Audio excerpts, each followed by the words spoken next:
आदाब नाज़रीन, रोज न्यूज में आपका खैर मकदम है। मैं हूं आपका मेजबान मसूद अहमद। आइए जल्दी से देखते हैं आज की स्पीड रोज न्यूज। शेख हसीना वाजिद के इक़्तिदार के आखिरी 45 मिनट में बांग्लादेश में बहुत कुछ हुआ।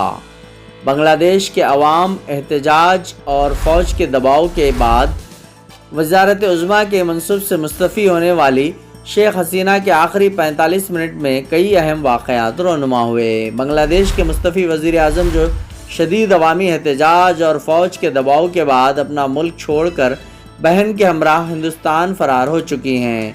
बांग्लादेशी आर्मी चीफ़ ने इन्हें गुज़िश्ता रोज़ 45 मिनट में इक़्तिदार और मुल्क छोड़ने का हुक्म दिया था।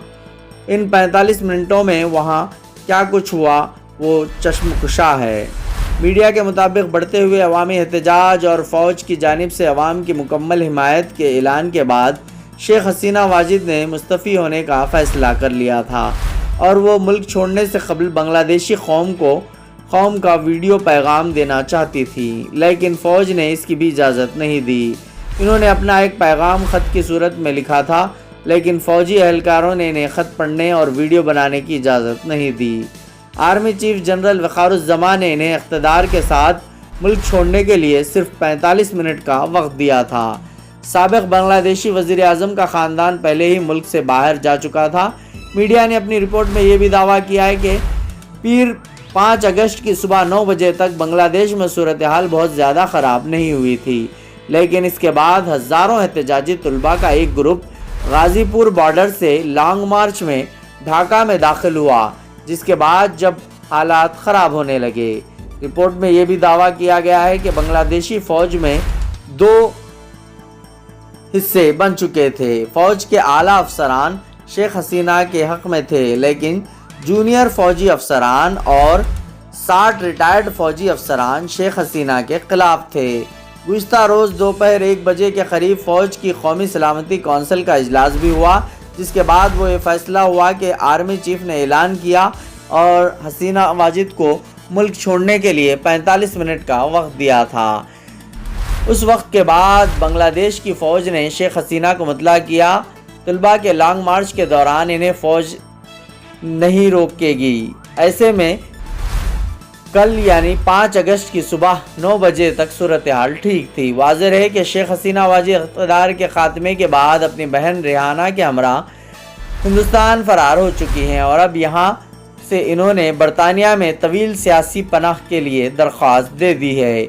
मीडिया का कहना है कि वज़ीर दाखिला अजीत डोडल ने हसीना वाजिद को मुकम्मल सिक्योरिटी फ़राहम करने की यकीन दहानी कराई है और हिंदुस्तानी एजेंसियां इन्हें सिक्योरिटी फराहम कर रही हैं।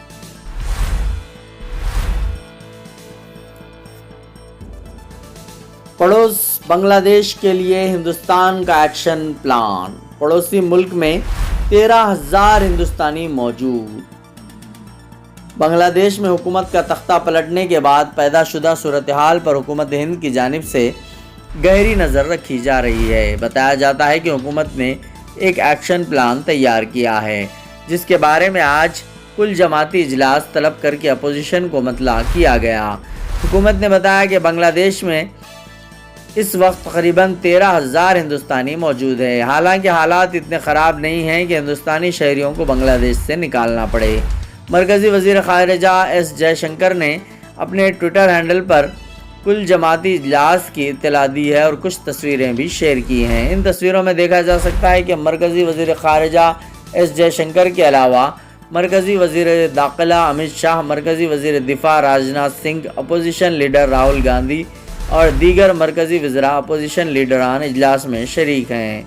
हुकूमत का एक्शन प्लान है कि इसकी तफसीलात का इंकशाफ फौरी तौर पर नहीं किया गया है।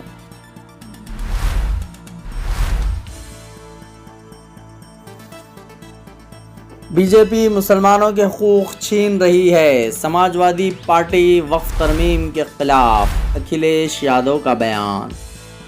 समाजवादी पार्टी के सरबराह अखिलेश यादव ने कहा है कि बीजेपी मुसलमानों के हकूक़ छीन रही है। इनका ये तबसरा ऐसे वक्त में आया है जब मरकज़ी हुकूमत ने वक्फ बोर्ड को चलाने वाले 1995 के क़ानून में तरमीम के लिए पार्लियामेंट में बिल लाने की पूरी तैयारी कर ली है। حکومت کا دعویٰ ہے کہ وقف کے کام میں شفافیت اور زیادہ ذمہ داری اور شفافیت لانے کے لیے ترمیم کی جا رہی ہے۔ اس ترمیم کے تحت وقف بورڈ کو اپنی جائیداد کا اندراج ضلع کلکٹر کے پاس کرانا ہوگا تاکہ اس کی اصل قیمت کا تعین کیا جا سکے۔ اکھلیش یادو نے مزید کہا کہ وہ اس ترمیم کے خلاف ہیں اور بی جے پی کا کام صرف ہندوؤں اور مسلمانوں کو تقسیم کرنا ہے۔ وہ صرف مسلمان بھائیوں کے حقوق چھیننا چاہتی ہے۔ یہی وجہ ہے کہ بی جے پی لگی ہوئی ہے کہ آئین میں مسلمانوں کو دیے گئے حقوق کو کیسے چھین لیا جائے۔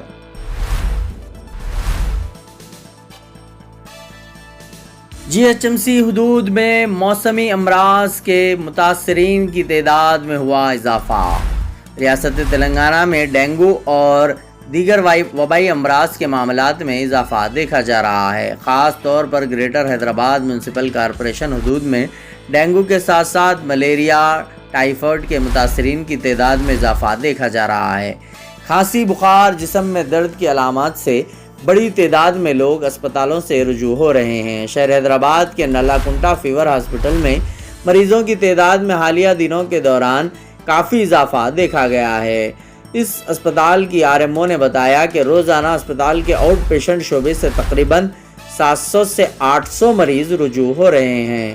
مشتبہ مریضوں کے خون کے نمونوں کی جانچ کی جا رہی ہے۔ مریضوں کو اینٹی بایوٹک دوائیں دی جا رہی ہیں۔ جوڑوں میں درد پر چکن گنیا کے معائنے کروائے جا رہے ہیں۔ 25 تا 30 مریض اس اسپتال میں زیر علاج ہیں۔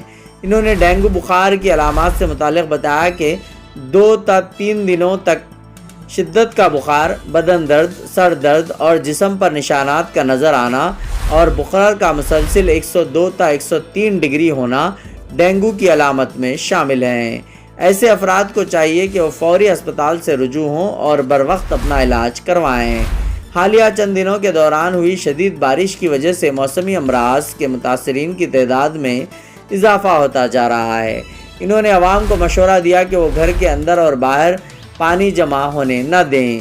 پانی جمع ہونے کی وجہ سے ڈینگو پھیلانے والے مچھروں کی افزائش کا خطرہ ہوتا ہے۔ ڈینگو کے سبب پلیٹلیٹس میں کمی ہو جاتی ہے۔ ڈینگو سے متاثر ہونے پر پلیٹلیٹس میں کمی کا امکان ہوتا ہے۔ خاص طور پر سرکاری اسپتالوں سے رجوع ہونے والوں میں غریب افراد کی کثیر تعداد شامل ہیں۔ ان کا کہنا ہے کہ وہ ابتدا میں پرائیویٹ اسپتالوں سے رجوع ہوئے لیکن انہیں یہاں کے علاج پر کافی خرچ رقم ہو رہی تھی، جس کی وجہ سے انہوں نے ڈینگو کے بہتر علاج اور مجبوری کی حالت میں سرکاری اسپتال کا رخ کیا ہے۔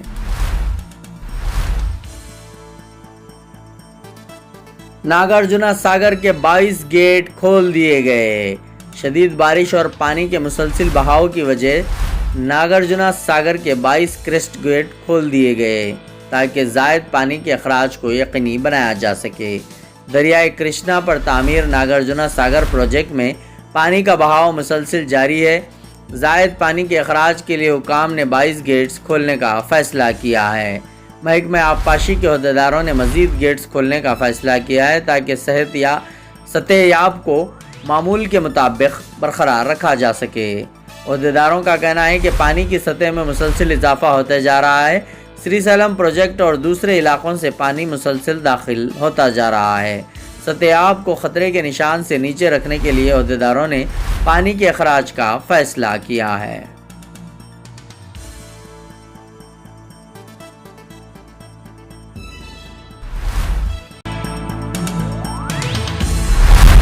آج کی سپیڈ روز نیوز میں بس اتنا ہی۔